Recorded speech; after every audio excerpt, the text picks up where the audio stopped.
아무래도 중국 구매 대행을 하시는 분들은 이제 더 이상 설 자리가 없는 게 아닌가, 해외 구매 대행 끝난 거 아닌가 라는 고민들을 많이 하고 계신 것 같아요. 이거 소신 발언합니다. 소신 발언. 사람들이 이제 대량 등록이나 반자동 등록해서 올린 상품들에 대해서 애초부터 신뢰가 없었다. 그 점에서 우리의 차이점을 뭘 둘지 거기서 포인트를 발견해야 된다고 생각합니다.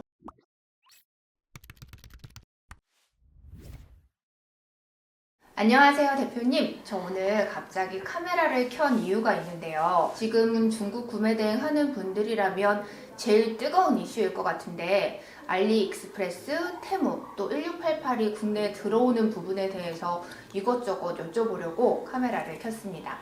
자, 먼저 초보자이신 분들은 현재 어떤 상황인지 모르는 분들도 있으실 것 같아요.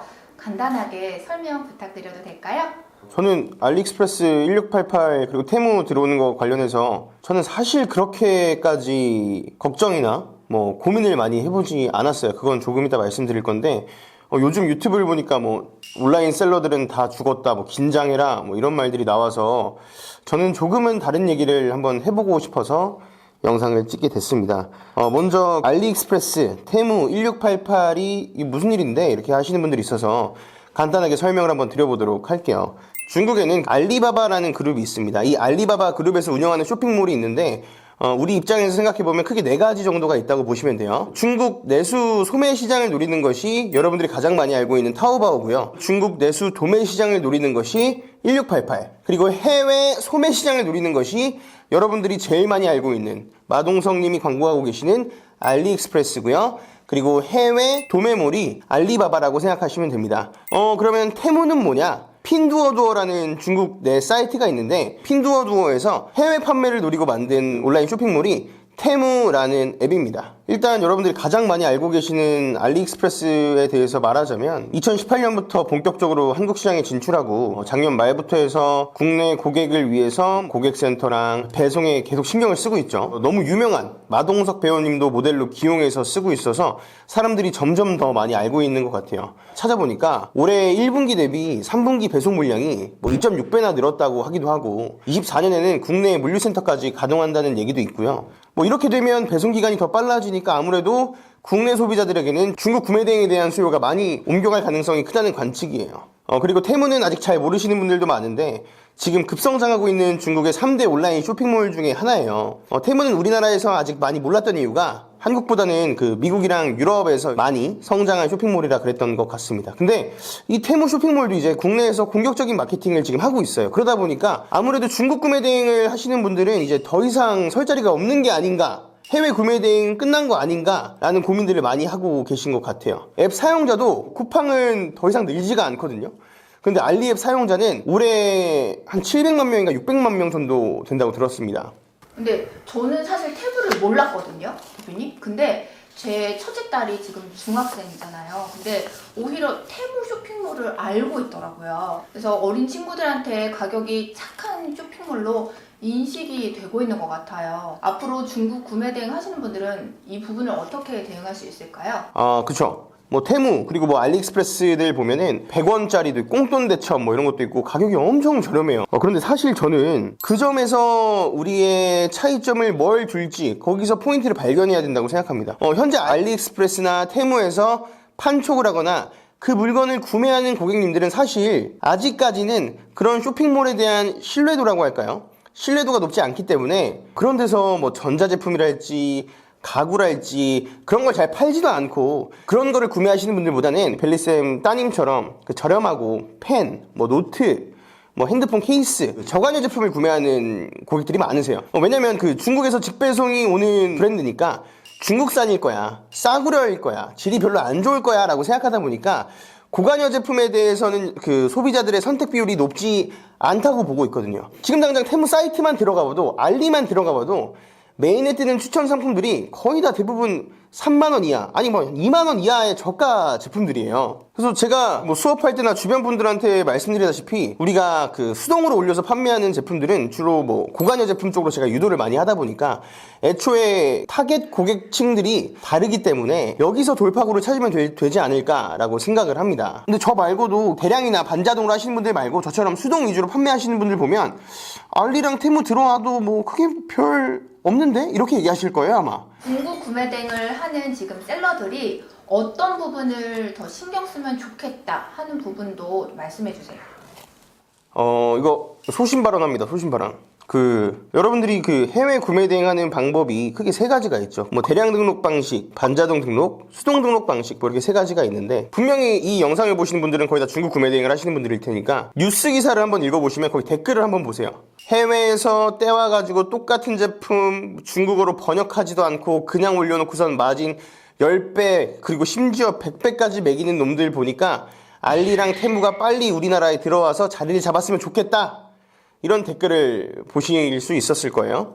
저는 그 댓글을 보면서 드는 생각이 사람들이 이제 대량 등록이나 반자동 등록해서 올린 상품들에 대해서 애초부터 신뢰가 없었다. 그러니까 이런 제품들을 파는 사람들한테는 소비자들은 애초에 신뢰를 느끼지 못했고 얘네들은 해외에 떼와서 너무 폭리를 취하는 애들이구나 라고 이미 소비자들은 생각하고 있다라는 거예요. 그래서 지금은 이제 알리도 들어오고 테무도 들어오고 사람들이 해외 구매 대행, 해외 직구라는 거에 대해서 어느 정도 알고 있는 사람들이 이전보다 많아졌으니 알리나 테무 플랫폼에서 하지 않는 어떤 걸 하면 된다라는 거죠. 그게 뭐 상품일 수도 있고요, 서비스일 수도 있고요, 가격적인 측면일 수도 있고요. 뭐 여러 가지 방법에서 차별점을 줄 수 있다고 생각하는데 뭐 한번 얘기해 보도록 하겠습니다. 먼저 소싱할 때는 여러분들이 제품을 그런 좀 저렴하거나 핸드폰 케이스거나 그런 제품들 위주로 소싱하지 마시고 조금은 고관여 제품 혹은 조금 더 덩치가 큰 제품 이런 제품들이 알리나 테무에서 택배로 보내기가 쉽지 않거든요.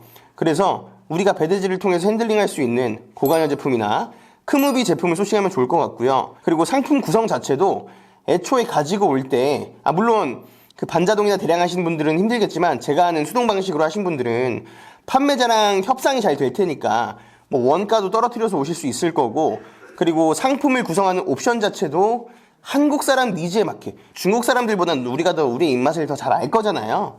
그러니까 한국 사람에 맞는 옵션 차별화를 해서 가지고 오시면 되고 그리고 상세 페이지 같은 경우도 영어나 중국어로 써있는 상세 페이지보다는 한국인들이 이해하기 쉬운 그리고 설득력이 높은 상세 페이지를 만들면 됩니다. 그리고 이게 제일 중요하다고 생각하는데 서비스예요. 서비스. 병행 수입으로 사도 정품이고 백화점 가도 정품인데 왜 백화점에서 사세요? 백화점 가서 사면 오히려 더 정품일 것 같고 백화점 사면 짝퉁 아닐 것 같고 백화점에서 물건을 사면서 받는 서비스가 병행 수입으로 들어온 제품을 구매할 때 받는 서비스보다 훨씬 더 큰 만족감을 주니까 명품을 백화점 가서 사는 거잖아요. 똑같아요. 알리랑 테무가 아무리 국내 고객센터를 차린다고 해도 상품을 직접 발송하는 사람들은 중국인이잖아요. 이런 사람들이 CS를 하거나 소비자들이랑 컨트롤하고 소통하기에는 쉽지 않을 거예요. 그리고 고관여 제품이라면 더욱이 더 힘들겠죠. 아무리 중국인들이 중국어로 말해봤자 번역기를 백날 돌려봤자 한국인들이 이해하기 쉽겠냐고요. 그런데 우리는 가능하잖아요. 물론 대량이나 반자동으로 업로드한 내가 잘 모르는 제품은 어렵겠지만 수동 등록으로 제품에 대해서 공부하고 연구하고 알아보고 올린 제품들은 우리가 다 알 수 있으니까 우리가 직접 CS를 할 수 있으니까 소비자들한테 훨씬 더 신뢰감을 줄 수 있는 제품을 판매할 수 있을 거고 그런 류의 제품을 골라서 판매하시면 됩니다. 그리고 몇 년 전에 아마존이 11번가를 통해서 국내에 들어왔을 때 미국 구매 대행하는 사람들 다 망했다 그랬는데 지금 11번가가 엄청 힘들어졌죠. 미국 구매 대행하는 사람들은 괜찮고 사실 이 온라인 생태계는 제가 물론 온라인 판매를 오래 하거나 엄청 오래된 고인물은 아니지만 고인물이 아닌데도 제가 온라인 판매에 들어와서 시시각각 안 바뀌는 게 없어요. 진짜 온갖 변화를 온몸으로 담았고 이렇게 변화가 빠른가라고 느껴질 정도로 시시각각 변합니다. 적절한 대응법을 연구하고 고민을 하는 건 좋지만 여러분들 너무 겁먹지 않으셨으면 좋겠어요. 아직 벌어지지 않은 일입니다. 알리나 테무가 국내에 들어와서 국내에 분명히 완전히 정착하기까지는 꽤 많은 시간이 소요될 것이고 국내에 정착을 잘하리라는 보장도 없고 그래서 우리는 지금 우리가 잘할 수 있는 전략들을 분명히 세워서 우리가 잘하는 것에 집중해야 될 것 같아요. 그리고 조금 전에도 계속 말씀드렸지만 알리나 익스프레스가 주력으로 팔지 않는 제품을 팔면 되고, 사실 저를 아시는 분들이라면, 그리고 제 주변에서 매출을 많이 내고 계신 대표님들은 애초부터 알리나 테무에서 안 파는 제품들을 파세요. 고관여 제품이거나 가구거나 덩어리가 큰 제품들은 아까도 말씀드렸지만 알리나 테무에 없어요. 그런 제품들을 소싱하시면 무탈합니다. 이제까지 제가 구매 대행을 해온 길지도 짧지도 않은 시간 속에서 매년 초마다 온라인 판매가 위기다, 사입이 위기다, 구매 대행이 위기다, 이런 말들이 많았었는데 저 또한 아직까지도 구매 대행을 하고 있고요. 그리고 저는 심지어 구매 대행으로 팔던 상품을 브랜딩해서 팔고 있어요. 일단 현재에 충실하다 보면 진짜 위기가 닥쳤을 때 살아남을 수 있는 길도 보일 것이라 생각하고요. 걱정 마시고 알리가 못 파는 상품, 테무가 못 파는 상품이 뭐지? 라고 한번 생각을 해보시면 거기서 답을 찾으실 수가 있을 거예요.